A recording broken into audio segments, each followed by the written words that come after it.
Hello दोस्तों, हम आपके लिए विज्ञान के कुछ महत्वपूर्ण प्रश्न लेकर आए हुए हैं जो हर एक एग्जाम में पूछे जाते हैं और यह आपकी बेसिक जानकारी के लिए है। 61 महत्वपूर्ण विज्ञान के प्रश्न हैं जो अधिकतर पूछे जाते हैं हर एक एग्जाम में, चाहे वो हाई स्कूल का हो, इंटर का हो,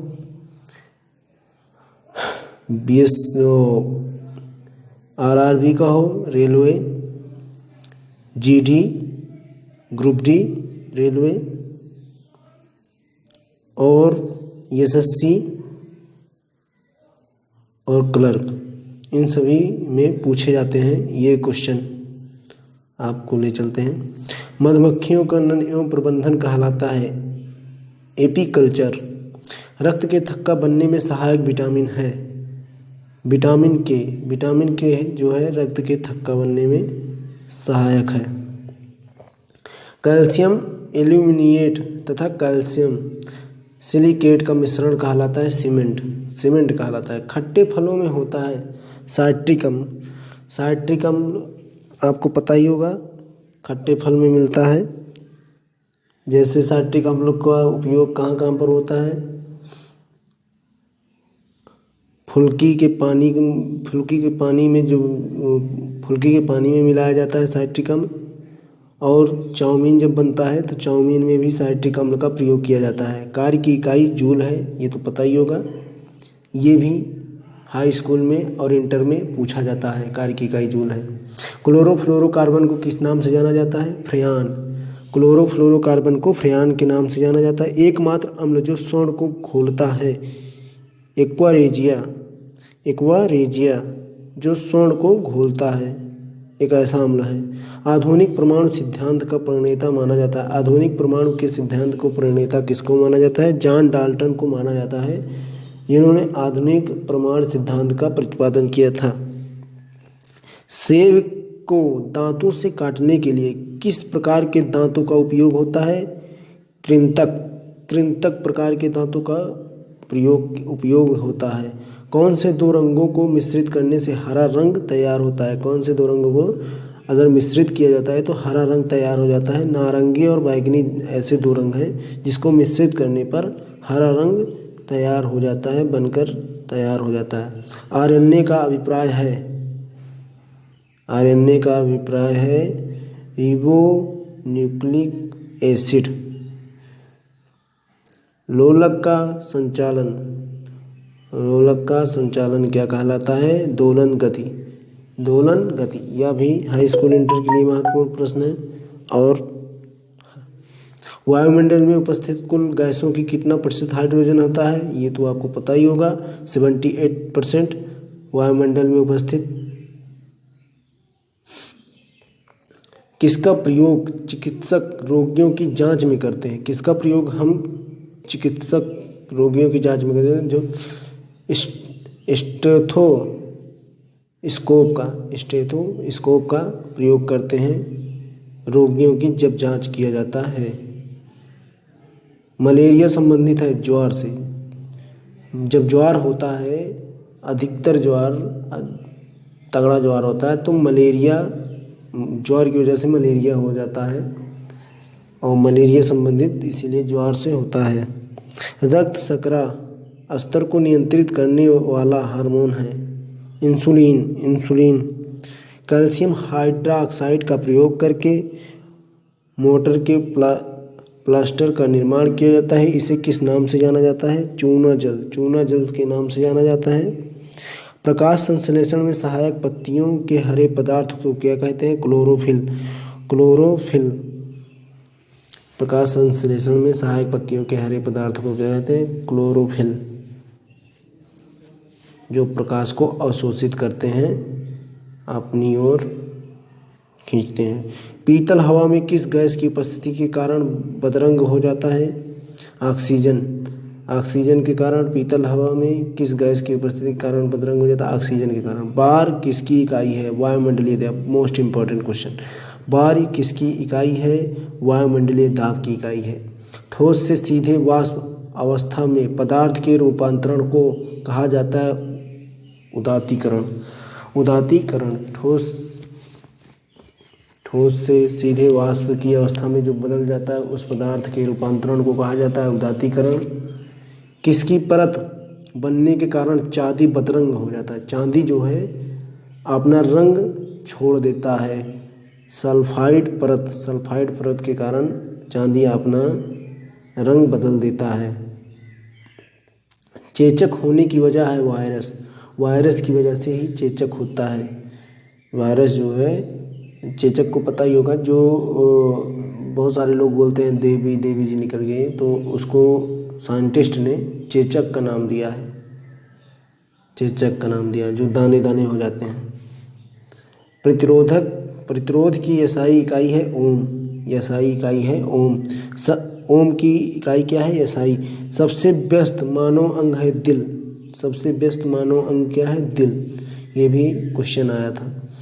बेकरी में साधारण तथा उपयोग किए जाने वाला बेकिंग सोडा वास्तव में है सोडियम बाइकार्बोनेट, जो बेकरी में प्रयोग किया जाता है। जैसे आपका ये आता ना, क्या बोलते हैं, टोस्ट और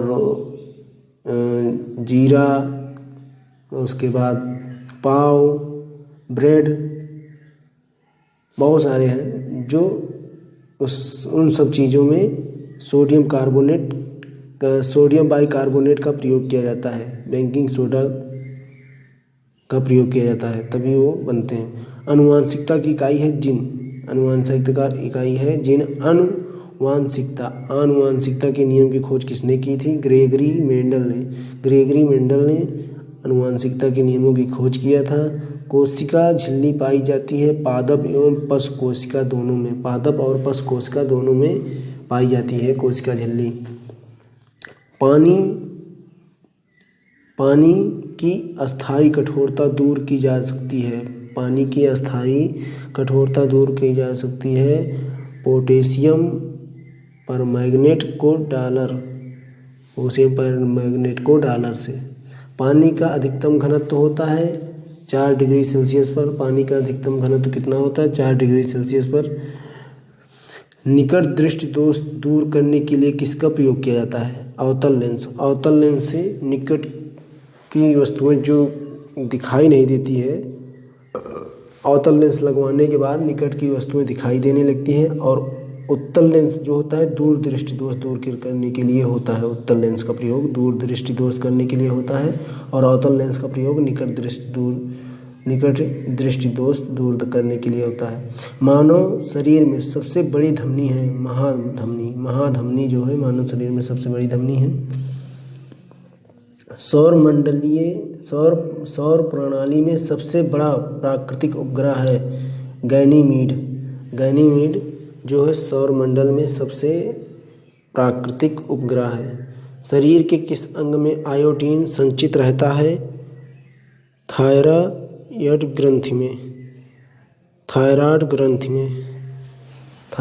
ग्रंथि में शरीर के किस अंग में आयोडीन संचित रहता है? थायराइड ग्रंथि में। समतल दर्पण की नाभिक कितनी होती है? अनंत होती है। जो समतल दर्पण की नाभिक होती है वह अनंत होती है। ध्वनि की प्रबलता किस पर निर्भर करती है? आयाम पर निर्भर करती है ध्वनि की प्रबलता। चाय में कौन सा उत्तेजक विद्यमान रहता है? कैफीन चाय में होता है। चाय में क्या पाया जाता है? कैफीन चाय में पाया जाता है। फाइलेरिया रोग किसके कारण होता है? कृमि के कारण होता है फाइलेरिया रोग। मानव मूत्र होता है अम्लीय। ये तो पता ही होगा सबको कि मानव मूत्र में अम्लीय पाया जाता है। विटामिन ए का रासायनिक नाम है रेटिनॉल। विटामिन ए का रासायनिक नाम रेटिनॉल है। क्रायोजेनिक इंजनों का अनुप्रयोग कहाँ किया जाता है? रॉकेट टेक्नोलॉजी में। रॉकेट जो बनता है वहाँ पर प्रयोग किया जाता है। क्रायोजेनिक इंजनों का अनुप्रयोग किया जाता है। पलकों के किनारे कौन सी ग्रंथियाँ पाई जाती है? मोस्ट इम्पॉर्टेंट ये क्वेश्चन जान लीजिए आप, RRB railway group D GD में आते हैं।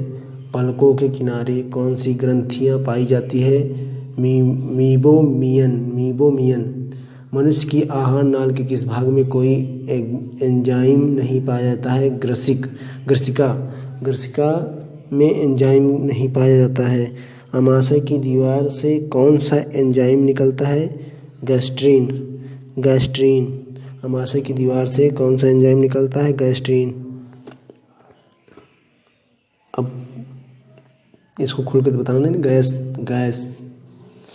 रुधिर किस प्रकार का एक ऊतक है? संयोजी ऊतक है। रुधिर किस प्रकार का ऊतक होता है? संयोजी ऊतक होता है।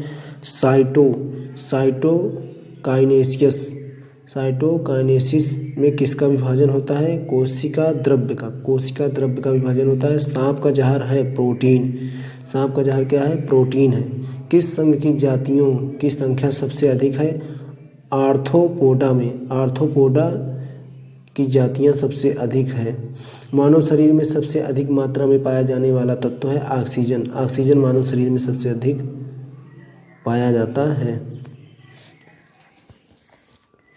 मनुष्य के रक्तचाप को किस धमनी में मापा जाता है?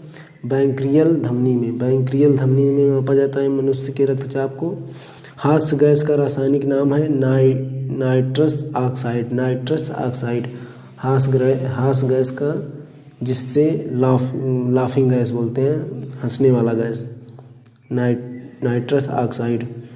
कैलकुलस के आविष्कार हैं आइजैक न्यूटन। कैलकुलेटर के आइजैक न्यूटन।